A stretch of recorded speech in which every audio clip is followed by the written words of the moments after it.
October 1st, 2011. Jalalabad, Afghanistan. The desert wind carried dust across the tarmac as rotors began to turn in the gathering dark. Inside a classified hangar at Jalalabad airfield, 23 men checked their weapons for the last time. The metallic click of magazines sliding into place echoed against corrugated steel walls. Each sound was deliberate, practiced, the ritual of warriors who had done this 1,000 times before. But tonight was different. Tonight, the weight pressing. Down on their shoulders wasn't just gear, it was history itself, coiled and waiting to strike. Outside, 2 modified Black Hawk helicopters sat like predatory birds, their shapes wrong somehow, their angles too sharp, their surfaces too quiet. Stealth technology had transformed them into something that shouldn't exist. Machines designed to slip through radar like ghosts through walls. The pilots ran their fingers across instruments that most aviators would never touch. In 6 hours, the world would wake to news that would echo across decades. But in this moment, there was only the wind, the rotors, and the calculated breathing of men preparing to fly into the unknown. For nearly 10 years, the name had been whispered, shouted, mourned, and cursed across continents. Osama bin Laden, the architect of September 11th. The man whose face had become synonymous with terror, whose videos had taunted nations, whose existence mocked the families of nearly 3,000 dead. He had become something beyond human in the global imagination, a phantom, a monster, a symbol of everything that September morning had stolen from the world.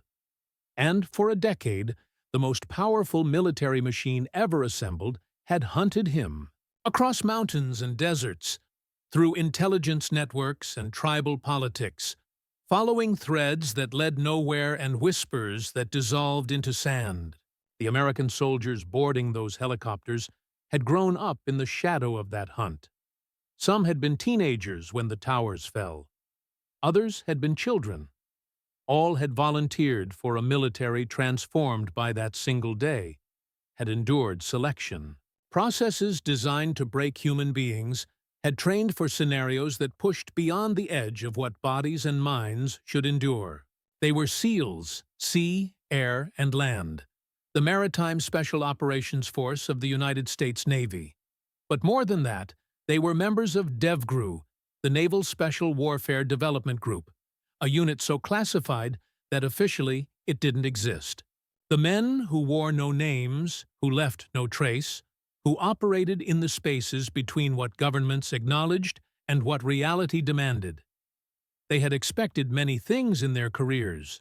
Combat, certainly. Sacrifice, inevitably. Danger was their currency, darkness, their domain. But none had expected this, to be chosen as the tip of the spear for a mission that would attempt what had seemed impossible. Intelligence analysts had tracked a compound in Abbottabad, Pakistan, 40 miles from the capital of Islamabad. A strange fortress built with curious contradictions.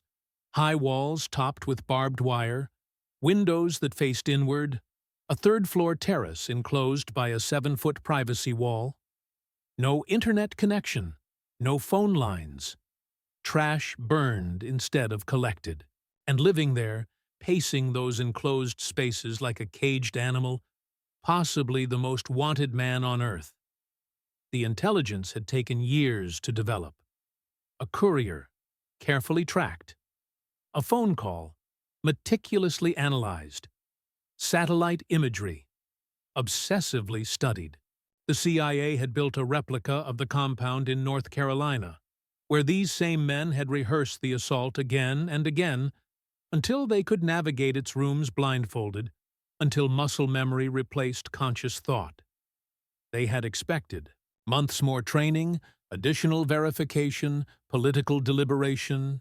Instead, President Barack Obama had made a decision that gambled American lives and international credibility on probability rather than certainty. The intelligence suggested Bin Laden was there. It did not promise. It could not guarantee. As the helicopters lifted into the Afghan night, the men inside felt the familiar vibration of flight mix with something unfamiliar. The recognition that failure would be public, catastrophic, historic. They thought of Operation Eagle Claw, the failed attempt to rescue American hostages in Iran 31 years earlier, when helicopters crashed in the desert and 8 service members died. They thought of Black Hawk Down, when American soldiers fought for survival in Mogadishu's streets, while the world watched their bodies dragged through dirt. They thought of every mission that had gone wrong, every calculation that had missed, every moment when courage proved insufficient against chaos. The flight took 90 minutes. 90 minutes to cross from Afghanistan into Pakistan, without permission, without notification, violating the sovereignty of a nuclear-armed nation that officially called itself an American ally. The helicopters flew low, hugging terrain, their stealth technology bending radar waves away like light through a prism. Below them, Pakistani military installations sat unaware. Air defense systems that should have detected them registered nothing. It was a technological miracle wrapped in strategic audacity, the kind of operation that could either validate years of innovation or spark an international crisis that might ignite a region already burning. At 12:30 a.m. local time, the helicopters descended toward the compound in Abbottabad. The city slept around them, ordinary families in ordinary homes, unaware that history was arriving on whispered rotors. Then physics intervened.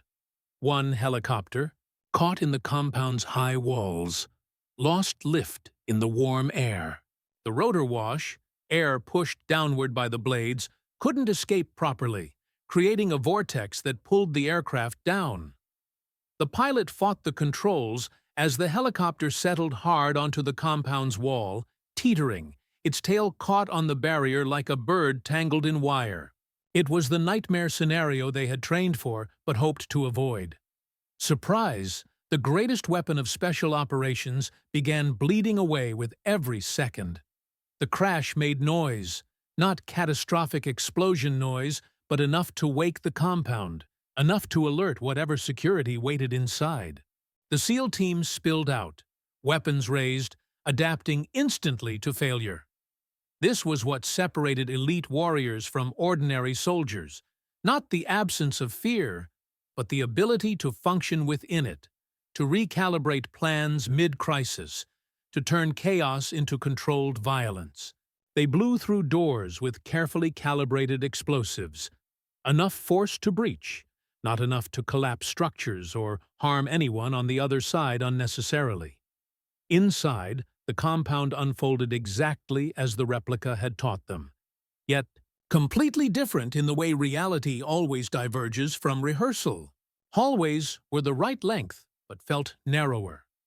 Stairs climbed the correct height, but seemed steeper. And behind doors, people, not targets or abstractions, but human beings woken into terror. Women screaming, children crying, men reaching for weapons or mercy. The rules of engagement were explicit and absolute. Shoot only those who posed threat. Protect non-combatants. Distinguish between resistance and presence. These were warriors trained to kill, now required to discriminate in darkness and adrenaline. To make life or death decisions in fractions of seconds while bullets and bodies complicated every choice. They moved through the ground floor, the first floor, securing rooms and people, their training creating an almost balletic efficiency of movement. Covering angles, communicating with hand signals, flowing like water through the structure. On the third floor, behind the door to a bedroom, they found him. Osama bin Laden, 54 years old, taller than expected, thinner than his videos suggested, human in a way that propaganda had never allowed. He reached toward an AK-47 within arm's reach. The choice was instant and irrevocable. Gunfire, controlled and precise. The man who had orchestrated the deaths of thousands, who had reshaped global politics, who had become the face of jihad for a generation, fell in a bedroom in a Pakistani garrison town, killed by men whose names he would never know, whose faces were painted with night and purpose. The soldiers photographed the body, collected DNA samples, gathered hard drives and documents that would fill 5 computers and dozens of storage devices. The intelligence haul was staggering. Plans for future attacks, correspondence with al-Qaeda cells, operational details that would fuel counterterrorism efforts for years. But there was no time for inventory. The crashed helicopter was inoperable. Pakistani military forces were waking, organizing, responding to reports of unknown aircraft and explosions. F-15 fighter jets circled above, ready to engage if Pakistani forces moved to intercept. The mission had shifted from raid to extraction, from offense to escape. They loaded everyone into the remaining helicopters, the assault team, the dead terrorist's body, the gathered intelligence. Then they destroyed the crashed helicopter, placing explosives that would melt classified technology into unrecognizable metal. The explosion lit the Abbottabad night, a funeral pyre for secrecy and stealth capability. The cost of success measured in revealed technology and burned operational advantages. As the helicopters rose again into darkness, carrying their cargo toward Afghanistan, toward safety, toward history, Pakistani authorities finally began to comprehend what had happened in their midst. The flight back felt longer. The soldiers sat with the corpse of the man they had hunted. Their mission accomplished, but not yet complete. There is a strange emptiness that follows the achievement of long-sought goals, a hollowness where purpose used to live. They had expected triumphalism, perhaps, or at least satisfaction. Instead, there was only exhaustion and the knowledge that killing one man, however symbolic, would not resurrect the dead or unwind the decade of war his actions had spawned. At Jalalabad, the body was transferred to the aircraft carrier USS Carl Vinson in the North Arabian Sea. There, in accordance with Islamic customs conducted within 24 hours of death, religious rites were performed by U.S. military personnel. The body was washed, wrapped in white cloth, placed in a weighted bag. Then, from the deck of an American warship, Osama bin Laden was committed to the sea, sliding beneath waves that would leave no grave to venerate, no shrine to mark, no pilgrimage site to inspire.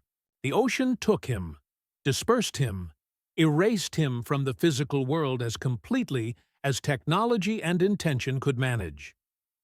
When President Obama addressed the nation later that day, announcing bin Laden's death, Americans poured into streets in spontaneous celebration.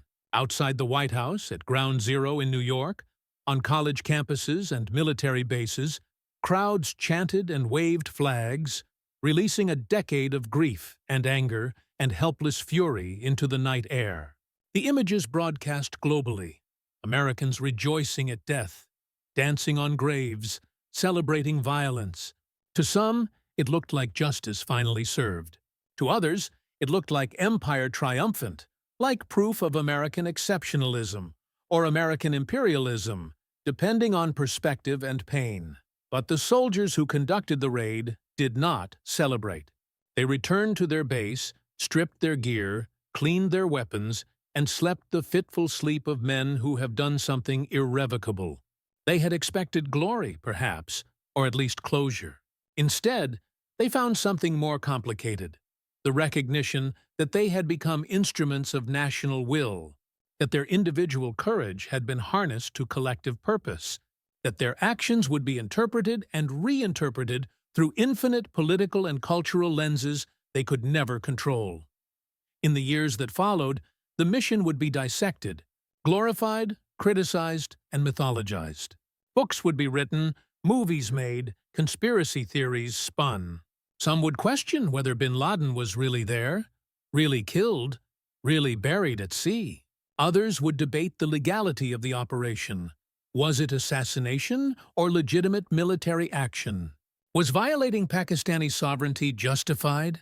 Should bin Laden have been captured rather than killed? Tried rather than executed? The questions would multiply like hydra heads, each answer spawning new uncertainties. The soldiers themselves would face complicated legacies. Some would write books, breaking the traditional silence of special operations culture, their disclosures sparking debates about honor and publicity, service and celebrity. Others would disappear back into classified shadows, their participation forever anonymous, their sacrifice known only to those who shared it. One, the man who fired the fatal shots, would become a public figure, his identity eventually revealed, his life transformed by a single moment of trigger pull that had taken years of training to execute. The Black Hawk helicopter that crashed was analyzed by foreign intelligence services who arrived at the compound before Pakistani authorities could secure everything. China and Russia obtained access to the stealth technology, studying the materials and designs, reverse engineering American innovations, narrowing the technological gap that had allowed the raid to succeed. The cost of success was measured not just in revealed capability, but in eroded advantage, in future operations compromised before they could be conceived. Al-Qaeda would continue without bin Laden, fracturing and evolving, spawning ISIS and other variations of jihadist ideology. The war in Afghanistan would drag on for another decade, American soldiers still fighting in the same mountains where bin Laden had once hidden, their purpose growing murkier with each passing year. The symbolic victory of his death could not undo the material realities of occupation, tribal conflict, and strategic confusion. Killing one man, however significant, could not solve the complex web of religious extremism, political oppression, and historical grievance that had produced him. Yet something had been proven in that raid, something beyond revenge or justice. American Special Operations Forces had demonstrated a capacity for precision violence that redefined modern warfare. They had combined technology, training, and courage to achieve what seemed impossible, penetrating sovereign territory, locating a hidden target, executing a surgical strike, and extracting without casualties. It was not the massive bombing campaigns of previous wars, not the overwhelming force that had characterized American military doctrine. It was something more refined, more targeted, more emblematic of how power operated in the 21st century. The symbolic object that threaded through that night was not food or weapon, but the night vision goggles through which the SEALs saw their world.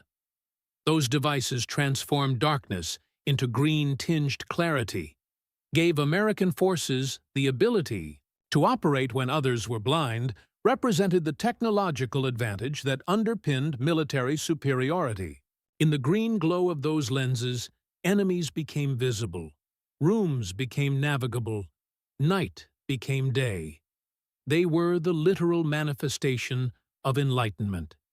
The idea that knowledge, technology, and resources could pierce through ignorance and darkness, could make the invisible visible, could turn chaos into order. And perhaps that was the deepest truth of that October night. Not just that America had killed its enemy, but that it had demonstrated the power of systems over individuals, of institutions over personalities, of sustained effort over charismatic leadership. Bin Laden had been one man with a vision and will, who had leveraged asymmetric warfare to strike at the heart of American power. But he had been hunted by an entire apparatus, intelligence agencies and military branches, diplomats and analysts, technologies and budgets that represented the accumulated capability of the world's most powerful nation. Individual genius, however malevolent, could not ultimately survive the patient, grinding machinery of democratic institutions mobilized toward a single purpose. The helicopters that carried the SEALs home that night flew through darkness, made visible, through sovereign airspace, made permeable, through impossibility, made routine. They carried not just bodies and hard drives, but a message about the reach of American power, about the price of attacking the homeland, about the inevitable mathematics of retaliation. It was a message written in precision and violence, in stealth technology and trained reflexes, in the cold calculation that decides which lives matter and which deaths serve strategic purpose. When those rotors finally stopped, when the engines cooled and the soldiers stepped back onto solid ground, they carried with them the weight of what they had done and what it represented. They had ended one story, the decade-long hunt for the world's most wanted man. But they had begun others, stories about power and justice, about revenge and closure, about the distance between symbol and solution. They had proven that darkness could be penetrated, that distance could be closed, that hiding provided no ultimate sanctuary from American determination.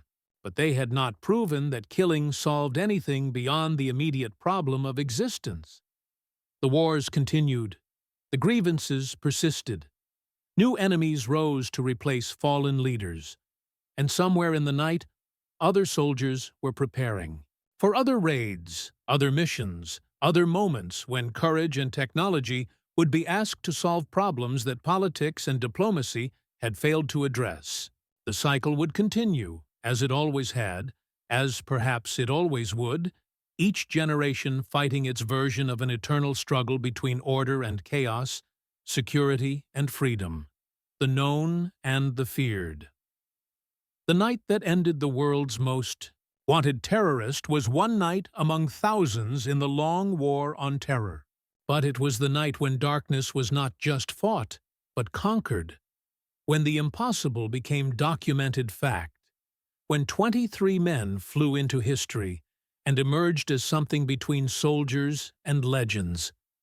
They had done what their nation asked, impossibly and perfectly, and that, perhaps, was both their triumph and their burden, to have succeeded so completely at a mission whose victory could never be as clean as the execution, whose meaning would forever be contested even as the facts remained undeniable. The wind still blows across Jalalabad. The rotors still turn. And somewhere, always, warriors are preparing to fly into darkness, carrying with them the hope that violence, precisely applied, might purchase safety, that courage might substitute. For answers, that action might resolve what thought cannot untangle.